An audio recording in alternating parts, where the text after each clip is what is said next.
अस्सलाम वालेकुम स्टूडेंट्स।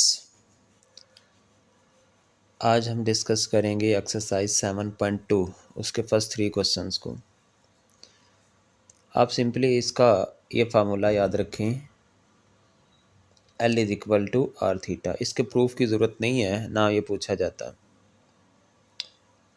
अब गिवन क्या है कि थीटा फाइंड आउट करना है, लेकिन उसके लिए लेंथ ऑफ आर्क गिवन है और रेडियस गिवन है।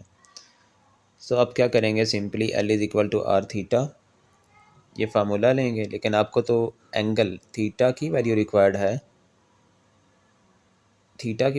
है, so theta as it is R multiply हो रहा था थीटा के साथ, तो एल के नीचे डिवाइड हो जाएगा। अब आप सिंपली इसमें वैल्यू रिप्लेस करेंगे, तो वैल्यू रिप्लेस करने के बाद ये आपके पास आंसर आ जाएगा। याद रखिएगा आंसर इसका हमेशा रेडियन में आएगा, क्योंकि ये सर्कुलर मेजर ऑफ एंगल है। इसी तरह से जो क्वेश्चन नंबर 2 इसके रिमेनिंग पार्ट भी ऐसे ही होंगे। अब क्वेश्चन नंबर 2 है। अब इसमें आपको लेंथ ऑफ आर्क कैलकुलेट करनी है, मतलब एल। फार्मूला वही है, लेकिन यहाँ पे ये है कि जो एंगल गिवन है वो डिग्री में है, तो उसको पहले रेडियन में कन्वर्ट करना है। ये वर्किंग हम पहले कर चुके हैं। उसको रेडियन में कन्वर्ट करने के लिए पहले आपको उस डिग्री को पाई बाय 180 से मल्टीप्लाई करना होगा। तो यहाँ पे 180 से ये 180 कैंसल, तो रिमेनिंग जस्ट पाई रेडियन आ जाएगा। तो उस पाई रेडियन को आप राइट करेंगे यहाँ पे, theta is equal to pi radian. अब L is equal to R theta, तो यहाँ पे आर के कोरस्पॉन्डिंग उसकी वैल्यू, थीटा तो हमारा पाई है, लेकिन पाई क्या होता है, जो पाई की वैल्यू होती है बेटे वो हमारे पास होती है, हम जानते हैं 22/7, ये होती है वैल्यू।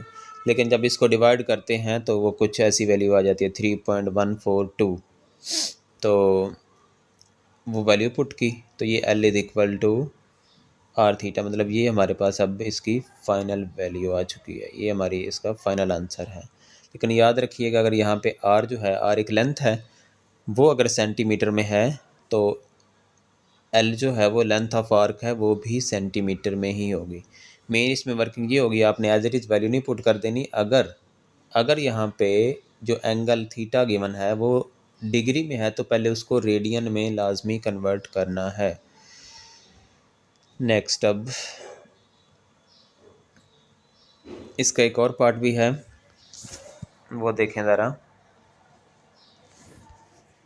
अब एंगल जो गिवन है वो डिग्री और मिनट्स में गिवन है तो इसको पहले 60 डिग्री प्लस 30 मिनट्स, तो इसको पहले ओवरऑल डिग्री में कन्वर्ट करेंगे। तो मिनट्स को डिग्री में कन्वर्ट करने के लिए ये वर्किंग हम पहले कर चुके हैं, अब दोबारा भी इसको एक बार देखिएगा। तो डिवाइडेड बाय 60 करेंगे, जब डिवाइड बाय 60 किया तो ये 0.5 आ गया। तो ओवरऑल अब आंसर हमारे पास डिग्री में आ चुका है और वो है 60.5। अब इसको रेडियन में कन्वर्ट करना है, तो रेडियन में कन्वर्ट करने के लिए हमें क्या करना पड़ेगा, 60.5 मैं इसको पहले लिख लेता हूँ, मतलब इसको डिवीजन की फॉर्म में लिख लेता हूँ, और ये जो पाई की वैल्यू थी वो आ गई 3.142, तो ये हमारे पास ओवरऑल रेडियन में इसकी वैल्यू आ चुकी है।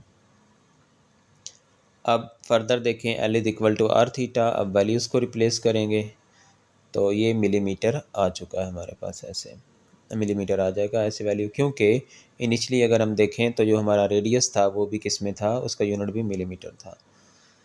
तो ये क्वेश्चन भी ऐसे कंप्लीट हो जाता। अब इसके बाद है क्वेश्चन नंबर 3। बड़े सिंपल क्वेश्चन है, एक ही फार्मूला के थ्रू हो रहे हैं। अब हमारा क्वेश्चन नंबर 3 क्या है, इसमें अब हमें आर की वैल्यू कैलकुलेट करनी है, जबकि लेंथ ऑफ आर्क गिवन है और थीटा भी गिवन है और वो रेडियन में गिवन है। तो सिंपली फार्मूला पुट करेंगे, एल की वैल्यू आर की वैल्यू, 4 इधर डिवाइड हो रहा था, इधर मल्टीप्लाई हो जाएगा। चूँकि यहाँ पे जो लेंथ ऑफ आर्क गिवन थी वो सेंटीमीटर में थी, तो रेडियस भी क्या आ जाएगा, सेंटीमीटर में आ जाएगा। तो ये सिंपल सा क्वेश्चन था। एक और भी क्वेश्चन देखें ज़रा। अब यहाँ पे लेंथ ऑफ आर्क गिवन है, थीटा फिर से गिवन है यहाँ पे ऐसे, लेकिन पहले इसको रेडियन में कन्वर्ट करने के लिए पाई बाय 180 इस तरह से राइट करना पड़ा। अब ये रेडियन में कन्वर्ट हो चुका है। उसके बाद तो सिंपली क्या किया है, यहाँ पे वैल्यू ही रिप्लेस की हैं।